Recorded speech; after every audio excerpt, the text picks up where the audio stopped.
Сайн байцгаана уу? Би саяхан Монгол яваад одоо Австрали улсад эргээд ирсэн байгаа. За тэгээд намайг Монгол улсад Монголдоо ингээ байж ахт ер нь бол уулзсан найз нөхөд ч юм уу те ер нь хүмүүс маш ихээр ер нь Монгол яаж өөрчлөгдсөн байна гэж асууж исэн. Тийм болохоор ер нь энэ бас их тийм яг Монголд амьдарч байгаа хүмүүст бас ингээд мэдхийг хүсдэг мэдээлэл байд юм байна да. Одоо ер нь бол гадаадд амьдарч байгаад Монголд ирж байгаа хүмүүсээс ийм зүйлийг одоо тэдний одоо санаа бодлыг сонсох хүсдэг байна гэж бодсон учраас видео хий гэж бодсон. За тэгээд мөн энэ бичлэгийг үзэж байгаа гадаадд амьдарч байгаа монголчууд ч гэсэн ер нь тэ миний хувьд Монголд очоод одоо тодорхой хэмжээний цаг хугацааг өнгөрөөхөд яг юу бодсон тэр сэтгэлээ маш богино хэмжээний видеогоор хуваалцъя гэж бодсон юм аа. За тэгээд өнгөрсөн жилийн хувьд миний хувьд 6 жилийн дараа Монгол улсдаа 3-7 оны хугацаатаагаар очсон байгаа. За тэгээд тэр үедээ ер нь бол яг тэр 6 жилийн хугацаанд за Монгол ерөөсө болохгүй бүтггүй газар гэдэг маш их мэдээллийг авч исэн хүмүүсээс ч тэр тэ одоо сошиалоор ч тэр ингээд авч исэн. Тэгээд ер нь ингээд нөхцөл байдал их л хэцүү, амьдрахад боломжгүй их л тийм хэцүү газар болцсон юм байна да гэд. Гэтэ мэдээж ирэх тэр чинь миний төрсэн газар эцэг их одоо хамаатан садан гэр бүл маань тэнд байгаа учраас маш баяртайгаар яваад очсон. За тэгээд яваад очиход бол нөхцөл байдал ер нь бол маш бүр гахамшигтай сайхан байсан. Тэгээ яагаад хүмүүс амьдрахад хэцүү, яагаад хүмүүс бүх зүйл болохгүй байх гэж ярьсныг бол ерөнхийдөө сайн бас ойлгоогүй. За тэгээд миний анзаарсан зүйл бол эх орон маань хөгжсөн байсан, зөвөр хөгжсөн байсан. Маш олон Монголд одоо хийгдэж байгаа үйлчлэгээнүүд хурдан шуурхай болсон байсан. За тэгээд бүр яг ингээд үнийг хэлэхэд найз нөхдийн маань хамаатан садан гэр бүлүүдийн маань ер нь амьдрал нь дандаа дэвшсэн байсан. Тэгээд үнэхээр одоо эх орондоо ингээд байхад сэтгэл амар ямар нэгэн хавчигдмал зүйл байхгүй. Тэгээд юм хямдхан за тэгээд сайхан цэвэр агаарт ер нь бол маш сайхан сэтгэл амар тийм байсан. Тэгээд яг юу одоо бүх зүйл болохгүй бүтггүй байх гэдэг одоо тэр одоо мессежийг ингээд тэр хүмүүс ингээд аваад идийг бол бас сайн мэдэхгүй байна. Монгол зөндөө боломж байгааг бас олж харсан. За тийм тэгээд өнгөрсөн жил Монголд очичоод ер нь бол эх орондоо ойр ойрхон очих хэрэгтэй юм байна. Ээжтэйгээ, эмээтэйгээ, гэр бүлтэйгээ бас сайхан дурсамжийг бүтээх хэрэгтэй юм байна гэж бодоод ирсэн. За тэгээд мэдээж ирэгдээ гадаадд байгаа хүн бүрт ингээл жил болгон те одоо ингээд бас ингээд эх орондоо очих хүсдэгч гэсэн ер нь бол бас тэр нь тийм дандаа ингээд болоод идэг зүйл биш. Гэхдээ ер нь бол тэр бодол байж исэн. Тэгээд явах юмсаа ингээд боддог. Ерөнхийдөө плед ингээд хардаг байжгаад энэ жил ерөөсөө Монгол руу явхаас бараг л 7 хоногийн өмнө гайгүй боломжийн плед аваад тэгээд ер нь бүх зүйлээ зохицуулаад тэ ингээд Монгол дахиад одоо нэг 3-7 хоногийн хугацаатаагаар очсон. За тэгээд ерөнхийдөө яг нөө наадмын үеэр таарч очсон учраас үнэхээр төвчрөө байгаагүй. Тэгээд ер нь одоо Монголд тэ зуны улиралд за тэгээд ингээд амьдрал тэнд ерөөсөн ямар ч төвчрөөгүй байхад үнэхээр өдөрт маш олон зүйлийг амжуулж ирсэн. За тэгээд ер нь бол үнэхээр амьдрахад бүр хамгийн тухтай газар надад бол бүр санагдсан. За тэгээд ер нь бол богино хугацаагаар ингээд очихдоо бас мэдээж ирэх хамаатан садан найз нөхдөдөө цаг хугацаа өнгөрөөхийн хажуугаар бас нэг зарим нэг зүйлүүдэд амжуулдаг. За тэнгүүд надад бол үйлчлэгээ бүр үнэхээр хурдан санагдсан. За ялангуяа одоо эмнэлэгт одоо очсон байгаа. За тэгээд ер нь тэр нөгөө MJJ гэдэг нөгөө чих хамар хоолой эмнэлэг дээр одоо миний оцсон туршлагаас ингээ харахаар маш түрүүн шуурхай байсан. За очоод цаг авлаа эмчтэй үзүүллээ. Ямар одоо зүйлүүдийг хийх хэрэгтэй вэ гэдгийг өгсөн. Тэрийг тэр өдөртөө маргааш өглөө нь хийгээд л эмчээсээ өдөөс хойш нь тэр одоо гарсан шинжилгээний дээрээ суурлаад эмчилгээгээ бичүүлж авсан. За тэгээд эмчт нар нь болохоор бүгдээрээ айгүй тийм мундаг залуухан харилцаа сайтай, миний бодлоор маш боловсралтай тийм хүмүүс байх шиг санагдсан. За манай охины хувьд бол маш одоо том хэмжээний холооны махтай, хамрын махтай. За тэгээ би энийг ингээд эмчлүүлэхэд Австралид бол аяйгүй олон жил явсан. Ингээ болохгүй байна. Ингээд танаа үзээд өгөөч, хараад өгөөч гэд бүх зүйл зүгээр хэвийн гээд ерөөсөө ингээд нөгөө анхааралтай авч үзэж өгөхгүй байсан. За тэнгүүд манай Монголд яасан бэ гэхлээр цусны шинжилгээ аваад ангийнх нь одоо ер нь яг л одоо бүх одоо тэр юуг нь шалгаж үзээд за тэгээд сонсголын одоо бичлэг хийж үзээд мөн одоо залгуурын рентген гэдэг ингээд бүхэл тэр шинжилгээг нэг доор нь авч агаад бүр ингээд үнэхээр тийм ер нь бол ингээд миний бодож явдаг бүх одоо үр дүн баг гарсан тий одоо тэр цусны шинжилгээгээр нь тэгээд надад ингээд айгүй тийм зөв ойлгохоор тайлбарлаж өгөөд имчилгээ бичиж өгсөнд нь бол би маш их талархсан. Ерөөсө 2 хоногийн хугацаанд энэ бүгд болоод өрнөсөн байгаа. За энэ бүх одоо процессыг би Австралид авах хэрэгтэй болбол энэ бараг 6 сар болно. За бараг л болохгүй ч гэж магадгүй. Ер нь бол бараг бидрийг тэгж үзэж имчилгээ бичиж өгөхгүй ч гэж магадгүй. Ер нь бол ийм байдаг. За тэгээд ер нь бол бас Монголд ингээд одоо ихэнх үйлчлэгээний байгууллагуудаар дандаа залуухан оюутнууд ерөнхийдөө ажиллаж исэн. Тэгээд ер нь бол маш тийм харилцаа сайтай байсан. За тэгээд ер нь мэдээж ирийг хүн эхлээд хүнтэй яаж харьцсан дараа нь тэр хариугаал хүлээж авна шүү дээ. Тэгэхээр миний хувьд бол яг тэр хүмүүсийг те одоо хүндлээд одоо ийдгээр харьцсан. Тэгээд яг тэрэндээ таарсан сайхан үйлчлэгийг бол авч исэн. За тэгээд гэдэг булгаан цайн одоо ээжтэй маань үеийн ч юм уу те тийм настай хүмүүсийг бас сайхан хүндлээд ихжээ ахаа гэд ингээд бас сайхан найрсаг хандхад буцаагаад яг тэр найрсаг хандлагаасаа давуулсан бараг 5 дахин давуулсан тийм сайхан найрсаг үйлчлэгнүүдийг авч исэн байгаа. За тэгэл энгийн жишээ ингээд дуртахад баш ингийн би одоо ингээд нэг солонгос хоолны газар хоол идээд тэгээд манай монголч нөгөө панчаа нөгдөг штэ. Тэгээд яг ерөнхийдөө би тэдрийгээ идэж амжаагүй. Тэгээд кимчигээ ерөнхийдөө идээгүй. Тийм болохоор тэрийгээ ерөнхийдөө нэг аваад явчихъя. Аваад ингээд ээжтэй ч гэсэн өгчт юм уу гэж бодоод их чинь ингээд энэ панчааныг ингээд надад одоо тэнд ажиллаж байсан тэр хөрхөн охины дуудаад их чинь энэ кимчиг авч явах гэсэн юм аа. Тэгээд энэ жижигэн л байгаа учраас надад жижиг сав өгч болох уу гэдээ ингээд асуусан чинь айгүй хөрхөн надад буцаж ирэхдээ ахаад нэг ийм нөгөө нэг панчааны савн дотор дүүрэн кимчи хийгээд та ихчээ энийг бас нийлүүлээд аваад яваарэ гэдээ ингээд авчирч өгсөн байхгүй юу. Тэгээ хэрвээ би тэр одоо охинтой өөрийг нь хүндлээд найрсаг хандаагүй бол одоо тий чи надад дүүшлэхстэй гэсэн байдлаар бүтүүлэг харьцсан бол тэр зүйл бол болохгүй байх байсан бах гэж бодож байна.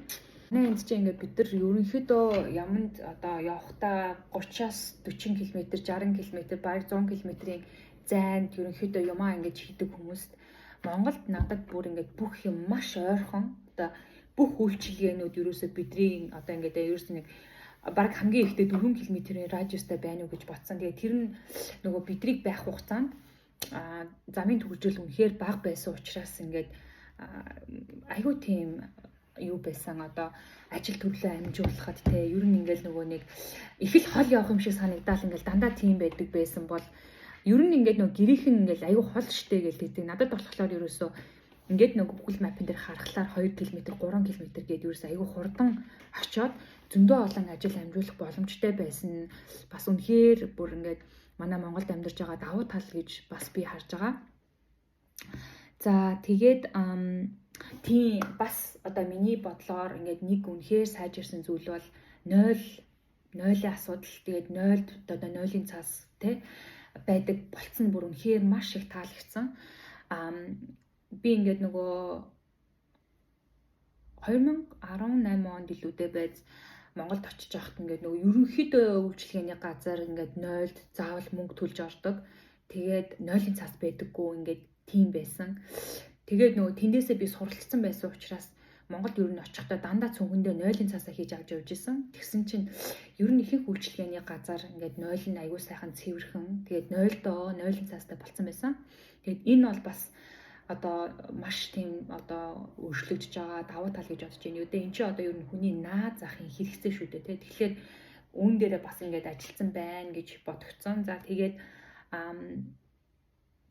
үйлчлэгээ ер нь одоо тэр нөгөө нэг e-Mongolia гэдэг app. За ер нь ингээд нөгөө төрийн үйлчлэгээ авахд хүмүүс аягүй удаан гэддэг байсан бол надад бол их хурдан шуурхай бас санагдсан. Тэгээд энэ төрийн үйлчлэгээ үзүүлж байгаа газрууд маань өөрсдөө дандаа 8:30 бусад үйлчлэгээний салбараас эрт онгойж байгаа нь бас айгүй давуу талтай санагдсан. Тэгээд одоо жишээлбэл нэг паспортаа сунгахад ер нь өдөртөө л ер нь тэрийгээ сунгацсан. Тэгэл 3 хоногийн дараа очиод авчихсан. Тэгээд тэр паспорт сунгах тэр одоо тэр үйлчилгээний хөлс нь үнэхээр бага. Тийм одоо Австралитай харьцуулахад те одоо ингээд тэрмэрхүү үйлчилгээний хурдан шуурхай. Тэгээд одоо үйлчилгээний хураамж нь маш бага. Ийм байсан бас зөндөө таалагдсан. За тэгээд сая ингээд явахдаа бас маш их автобусаар явсан байгаа. За тэгээд тэр UB card гэдэг тэр одоо автобусны тэр картыг нь утсан дээр аппликейшнээ татаад утсаараа холбогдоод 1000 төгрөгөөр цэнэглээд ер нь бол 1000 төгрөгөндөө 4 удаа одоо 4 автобусаар ингээд өдөртөө өнгөө явна гэдэг нь бол бүр зүгээр л ийм гайхамшигтай юм айлч оронд байхгүй. Одоо бид нар Австралид автобусанд суухдаа нэг удаа явахдаа $4.79 төлөөдөөс төлдөг. Тэгээд өдөр төлөх хамгийн өндөр төлбөр нь $10 ч илүүтэй байдаг. Тэгээд тэгж одоо 4 удаа өнгөө явах моох гэдэг тийм баг байдаггүй хаа гэж би бодож जैन. Тэгээд бас ингээд нөгөө автобусны жолооч энэ төр айгүй тийм соёлтой болцсон байсан. Тэгээд нөгөө мөнгө өгөх гэсэн чинь бид нар ингээд бэлэн мөнгөөр бэлэн мөнгө авч болохгүй. Энэ ингээд аппликейшнийг татаарай гэдэг ингээд айгүй мундаг тайлбарлаж өгөөд ингээд байжсэн. Ер нь ингээд манай Монгол ингээд айгүй сайхан гой хөвгөлтэй болсон байна. Хүмүүс нь болсон байна. Ер нь бол ингээд одоо автобусаар явхад те маш амар хэлбэр болчихсон. Тэгэл яг Google Map-аар одоо ийшээ явах газраа ингээ харахад автобус нь гарч ирээд яг л тэр цаг хугацаанд ирж байгаа байхгүй юу. Тэгэхээр тэгээд нөгөө нэг бидний ингээд нөгөө ажлаа амжуулах тэр газрууд маань хоорондоо ойрхон учраас ерөөсөө бүх зүйл надад бол мэдээж хэрэг зуны үйлрэлээсэн. Магадгүй тэг хүмүүс хөдөө гадаа байсан байж магадгүй яг тэр үднээсээ бол надад маш тийм амар хэлбэр байгаа юм шиг санагдсан. Тэгээд бас нэг миний анзаарсан зүйл юу вэ гэхээр ер нь би Монгол яваад ирэхлээр миний айрс дандаа гоё болчдөг. Очоод яг нэг 10 хоноод миний айрс ерөнхийдөө айгүй алтайхан болчдөг байхгүй юу. Тэгээд тэр нь одоо яг юутай холбоотой байд юм бол агаартай холбоотой байд юм болов альсвал өсөд тассан хоолоо идэхээрээ тэгдэм болов мэдгүй яг өөр хүмүүст яг ийм зүйл ажиглагдсан болов яасан бол гэхдээ яг энэ бол надад бол одоо ингээ 2 жил дараалаад болж байгаа одоо үйл явдал байгаа. За тэгээд бас нөгөө өөр үйлчлэгээ гэдэг дээр одоо жишээлбэл бид нэр энд ингээд томцон хувцас асуулахын тулд ер нь бол нэг багтаа $50-60 төлдөг. Гэтэл Монголд бол хувцас асах ерөөсөө 10,000 бараг 20,000-ыг үнэтэй гэж хэлжсэн. Тэгэхээр иймэрхүү үйлчлэгээнүүд үнэхээр хэм санагдсан. За тэгээд би бас нэг өөрийнхөө бүгжийг ингээд том авагдсан яг нөө бэлгэнд ирсэн учраас тэгээд энд ингээд асуулах гад ингээд асуусан чинь надад $260 гэж хэлжсэн. За Монголд бол нөгөө мөнгөн зэвгээс асуухад 80,000 төгрөг, эхлүүрээс асгаад 280,000 төгрөг гэж хэлжсэн. За тэгээд явж хич маа надад бүгжийг маань асуулж өгсөн. Тэгээд ер нь бол хүмүүсээс ингээд асуусан чи урцагаа магаан дээр бол бараг бүр хямдхан байдаг гэх. Тэгэхээр иймэрхүү ингээд үйлчлэгээнүүд манай Монголд маш чанартай сайн хийдэг хэрнээ маш хямдхан байдаг. Тэгэхээр бид нар энд ер нь бол талархаж явах хэрэгтэй гэж бас санагдсан байгаа. За тэгээд яг энэ сайн сайхан зүйлийн хажуугаар яг нөгөө нэг цаашдаа улам одоо сайжрагдаад те явбал их хормон илүү сайн болно гэж хэлэх 3 зүйлийг би бас хэлмээр байна. За миний нэг анзаарсан зүйл гэх юм бол Монголд ерөнхийдөө импортын бараа гадаадын одоо соёлыг шингээсэн хоол хүнс ресторант ч гэсэн ерөнхийдөө ингэж айгүй үнэтэй байд юм байна гэж санагдсан. За тэгээ би өөрөө Монголд байх хугацаанд бол дандаа Монголын бүтээгдэхүүнийг хэрэглэдэг. Яагаад гэвэл Монголд те бас нэг 3-7 хоног очихдоо би Монголынхаа эх орны хөгжил төвшөлт хувь нэмрээ оруулаад өөр улсад аялахын оронд Монголдоо тэр мөнгөө зарцуулъя гэж одоо очиж байгаа хүн шүү дээ. За тэгээд гэр бүлтэйгээ гэр орныхонтойгоо маш сайхан одоо дурсамжийг бүтээгээд хамтдаа цаг хугацааг өнгөрөөнө гэдэг бол яагаад гэвэл бид нар цаг хугацаа буцаагаад авчирч чадахгүй учраас тэгэхээр Монгол бүтээгдэхүүнүүдээ дандаа авдаг. За жишээлбэл нэг эхний жишээ гэх юм бол одоо жанчирлан гэдэг одоо ашаан байдаг тийм. Тэр одоо жишээлбэл Монголд 1,500 төгрөг байхад Оросоос импортлсон ашаан болохоор 6-7 мянган төгрөг байсан. Тэгэхээр яагаад бид нэр тэр импортын бараанд те өчнөө татвар төлөөд тэр зардал шингээсэн энэ бүтээгдэхүүнд ингэж их мөнгө төлөх хэрэгтэй юм бэ? Яагаад бид нэр дотоодынхаа бараа бүтээгдэхүүнээ аваад харин дотоодын бараа бүтээгдэхүүн үйлдвэрлэж байгаа хүмүүс нь илүү сайн чанартай бараа бүтээгдэхүүн үйлдвэрлээд ингээд хоёр талаасаа бие бинийгээ дэмжиж явж болохгүй гэдэг үүднээс дандаа би Монгол бүтээгдэхүүн хэрэглэж байсан. Нойлын цаасаа Монгол, сальфика Монгол. За тэгээд ерөөсөө чихэр шоколад юу ч авахдаа би дандаа Монгол бүтээгдэхүүн авч ирсэн. Яагаад вэ гэхээр импортын бараа ер нь бол 2-оос 3 дахин илүү үнэтэй байгааг би анзаарсан учраас тэгж надад илүү мөнгө төлөх шаардлагагүй гэж бодсон байгаа. За тэгээд хоолны хувьд яг ингээд мэдээж ирэг ээж маань ингээд гэрийнх маань сайхан хоолонд хийж үжижсэн гэсэн ер нь бид нэр гадуур явахдаа дандаа Монгол хоол идчихсэн, дандаа сайхан тойгны шүлтэй тойгны ясаар шансанд шүлтэй хоол, альсвал сайхан битүү жигнэсэн бууз гэх мэт ийм Монгол хоолнуудаа идэхэд надад нэгдүгээр дандаа хямдхан байсан, маш хямдхан. Тэгээд хоёрт гэх юм бол одоо нөгөө нэг гадны ингээд нөө солиос ингээд хулбарсан хоолноос илүүтэйгээр бага хамтлагчтай санагдсан. Солонгос хоолноос, хятад хоолноос хамаагүй бага хамтлагчтай санагдсан. За тэгэнгүүт бас ингээд нөгөө Монголд байгаа тэр үнэтэй ресторанууд нь ингээд нэг тийм барууны хоол энэ төр хийж байна. Яг үнэндээ ингээд стандарт нь бол адилхан биш. Тэгсэн хэрнээ манай зүгээр нэг Монголд одоо тэг тойгны сайхан харахтай шүлнөөс үнэн 3 дахин их. Гэтэ яг тэдний одоо хийдгэр хийгээгүй. Тэгэхээр бас ахаад надад тийм одоо үнэтэй ресторанд ороод хийдүүлсэн үнээр үнэтэй хоол идэх ямар шаардлага байхгүй. Хин нэгэн хүн тийм гоё хоол идэж байгааг харуулах ч юм уу надад тийм ямар шаардлага байхгүй байсан учраас байж явах хугацаанд аль болох дандаа Монгол бүтээгдэхүүнээ Монгол хоолоо идээд ингээ явж исэн. Тэгээ үнэн ч хамаагүй баг хэрнээ амтлагч байхтай арай эрүүл сан идчихсэн байгаа. За өөр нэг жишээ гэх юм бол кофе байна. За ер нь бол би Монгол байхдаа жүр өглөөний цагаа уух айгу дуртай. Ер нь ингээд тэдний ингээд дөнгөж ингээд гарсан одоо фреш сандвичнуудын идээд тэдний кофе энэ нь болохоор айгу зүгээр дажгүй санагддаг. За тэгэнгүүт тэнд 6,000 төгрөг гэж байгаа кофе, 6,000 төгрөг гэж байгаа сэндвич, Tom and Tom's руу очиод ч юм уу альсэл нэг арай нэг айгу дүүргийн кафед оронгууд 2 дахин өнөсчдөг. Одоо кофе гэхэд 12,000 те, сэндвич гэхэд 15-16,000 төгрөг болчдөг. Тэнгүүд надад бол баг нэг ялгаа харагдахгүй байгаа байхгүй яг магадгүй орчин л өөр ах л да те. Гэтэл яагаад би тэнд очиод 2 дахин илүү мөнгө төлөх ёстой гэж гэж бодоод ерөнхийдөө бол аль болох бас те одоо Juror гэдэг компанийн бизнесийг дэмжиж тэндээсээ ерөнхийдөө үйлчлэгээ аваад явсан байгаа. Тэгэхээр би юу уриалмаар байгаа вэ гэхээр монголчууд бид нэр импортоор орж ирсэн хийдүүлсэн үнэтэй бараа бүтээгдэхүүнийг хэрэглэхийн оронд Монголын сайхан бүтээгдэхүүнээ Монгол сайхан хоолоо идээд дандаа Монголын одоо компаниудаа дэмжиж явах юм бол энэ компаниуд маань өөрсдөө ингээд хөгжинэ. Хэрвээ энэ компаниуд ч гэсэн өөрсдөө ингээд борлуулалт нэгсээд ашиг орлого нэмэгдэх юм бол бас илүү бараа бүтээгдэхүүнийхэн чанарт анхаараад сайн чанартай бүтээгдэхүүн үйлдвэрлэх юм бол энэ нь өөрөө одоо иргэдэд чанартай зөв эрүүл хүнс бүтээгдэхүүн хангаснаар иргэд маань одоо эрүүл их хурд удаан амьдрна. За компаниуд маань ингээд ашиг борлуулалт нь нэмэгдснээр энэ цаашдаа манай эдийн засгт зөвөр нөлөөлнө. Ард түмэн маань эрүүл байна гэдгийг ч гэсэн төр одоо эрүүл мэндэд зарцуулах байсан мөнгөө илүү хөгжилдөө зарцуулна гэсэн үг шүү дээ. Тэгэхээр ийм байдлаар би нэгээ дэмжих хэрэгтэй юм байна гэж ерөнхийдөө бол харсан.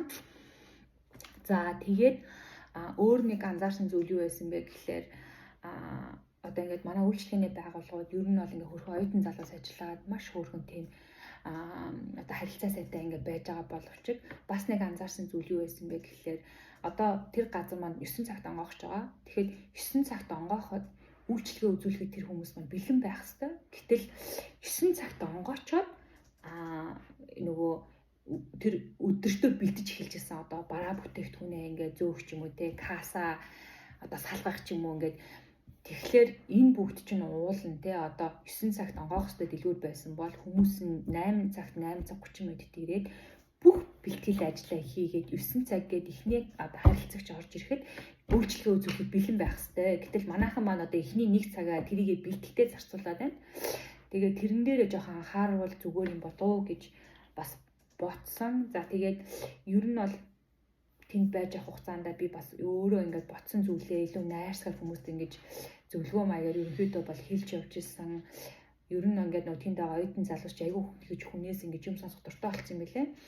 Тэгээд яг энэ дээр ингээд нөгөө би Монголоос буцаж ирж явахдаа ингээд нөгөө Бээжингээ дамжиж аваад тэгээд Бээжинд ингээд яг нэг ресторан хоол ингээд оройны нисгтэй байсан ингээд идчих яхад яаж исэн бэ гэхээр тэд нэр ингээд нөгөө ширээгээ тэр ширээн дээр байх тэр нөгөө аяг энтрээ одоо тэр чинь нөгөө ресторан байгаа штэ юм аа ингээ ширээгээ ингээ бэлдэх оройноо ингээ бэлдээд тэгээд дээрэс нь ингээ юм гялгарууд тавиад ингээ хончт юм билээ. Тэгэхээр тэд нэр оройдоо юм а бэлддэг байгаа байхгүй маргааш яг одоо тэр газар онгооход бүх юм бэлэн эхнийхээ үйлчлэгчтэй яг тэр цагтаа үйлчлэхэд бэлэн ингээ байхын тулд тэрэндээ тэгж бэлтгэдэг байгаа юм байна.